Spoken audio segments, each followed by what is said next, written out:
Hey guys, it's Pat from PopularMMOs.com, and I'm doing a dungeon guide for Ragefire Chasm.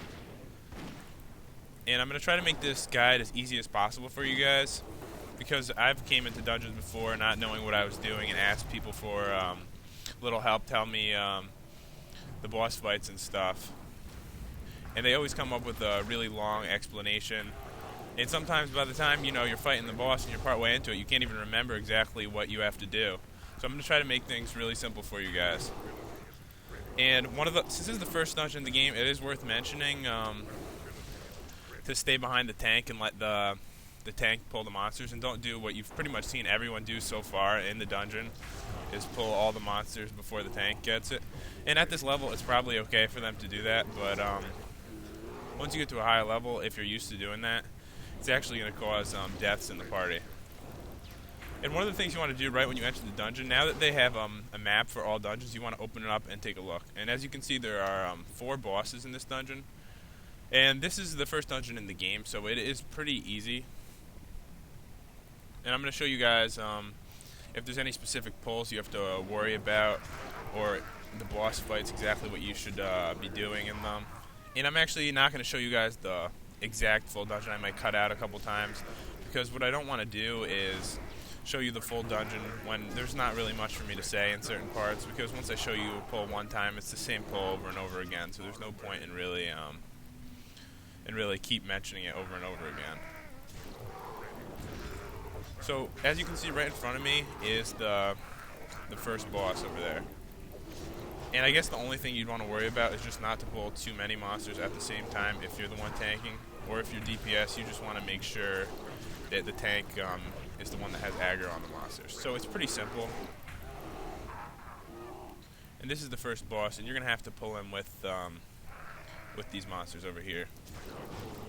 And this is actually my first time ever tanking as a druid, so it shouldn't be too difficult, I would assume. But I just died. I guess the healer didn't heal me.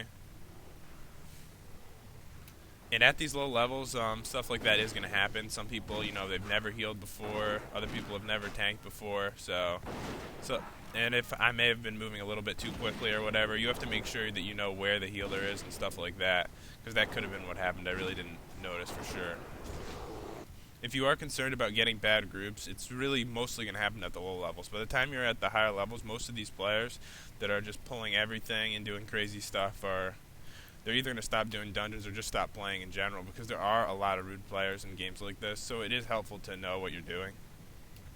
Okay guys, so you don't need to take the turn over here, you just have to go this way. Although there are some monsters that way, this is actually the direction to go to complete the dungeon.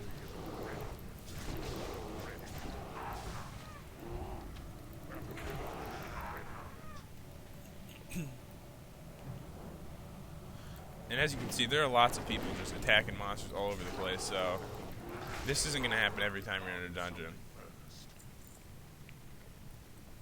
Another thing that's worth mentioning, guys, is to move quickly, because a lot of players get pretty restless, and that's when they start attacking like this, if you don't move quick enough. This is only if you're tanking, though. If you're DPSing, it shouldn't really be too much of a problem. Or healing, as a healer, you just have to make sure that you keep up with the group, because if you fall behind, you could cause everyone to die. But this place is pretty easy to navigate, especially with the map, so you really shouldn't have a problem with that.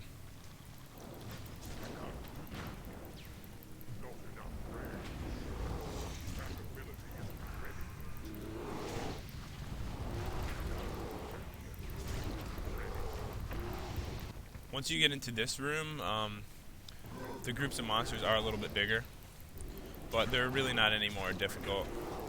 And the boss is right in the middle of the room, so you're going to have to clear a decent amount of these monsters to get to the boss. And this boss is, I'm pretty sure this one's considered the final boss in the dungeon, even though there are more bosses, so you may want to not leave the group, because it does say that you completed it, but remember that there are more bosses in the dungeon.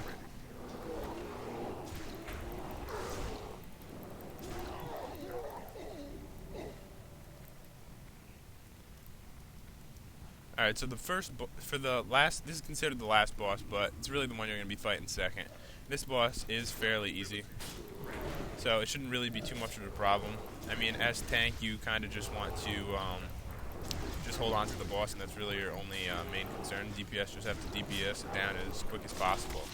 So it really shouldn't be too much of a problem for anyone. Even if you're new to tanking or DPS, this should be it's good. It's a good start in the game because they make the first dungeon through the game real easy, so you get used to it. Although you're going to come across a lot of crazy players in the lower levels.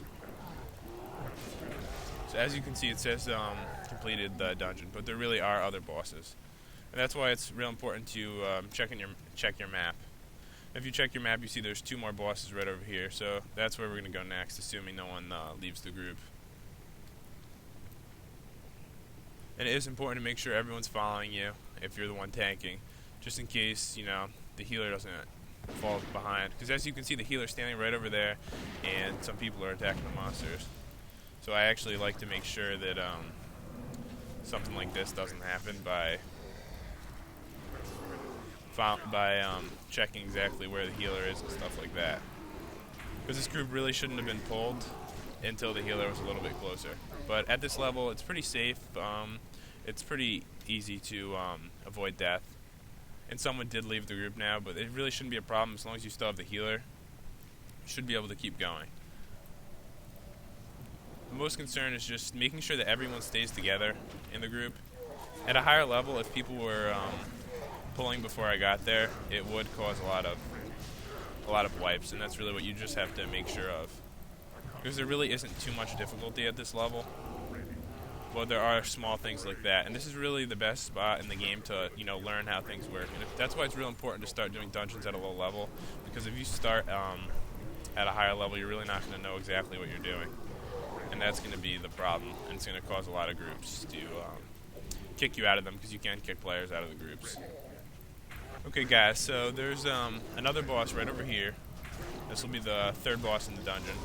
And it's a caster type boss, but it really shouldn't be any harder than the ones we fought already. Just make sure you don't pull everything at the same time, but it really shouldn't be too much of a problem because they're actually not very close together. Because really the only problems that would happen would be if you accidentally pulled way too many monsters.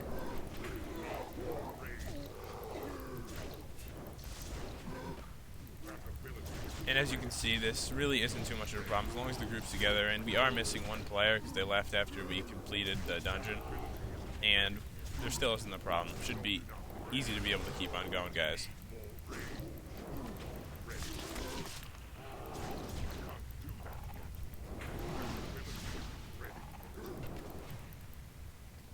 Okay guys, so once you finish that boss, there's just 1 more to go. And remember, the map is going to be the most helpful thing, and they didn't used to have a map in this game, so you really have to memorize exactly where everything was.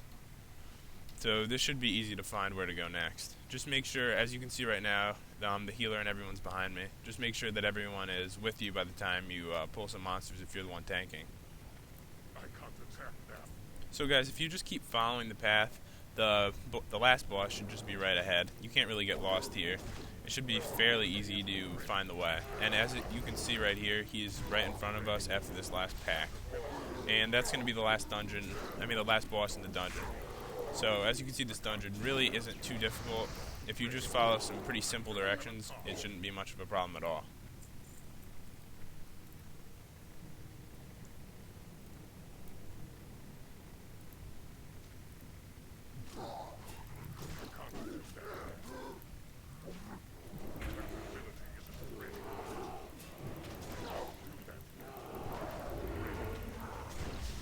As you can see, I wasn't getting healed there, and that's why I died. And stuff like that is going to happen at the lower levels. As you can see, the healer is just standing there and backing up right now and not healing anyone. And this stuff's going to happen, but it really shouldn't throw you back too long. And you shouldn't get mad at this low level anyway, because everyone's just practicing, and some people are new to the game. I know you guys can't see really well, but it actually looks like they're going to complete the last boss anyway. So small mistakes like this are going to happen.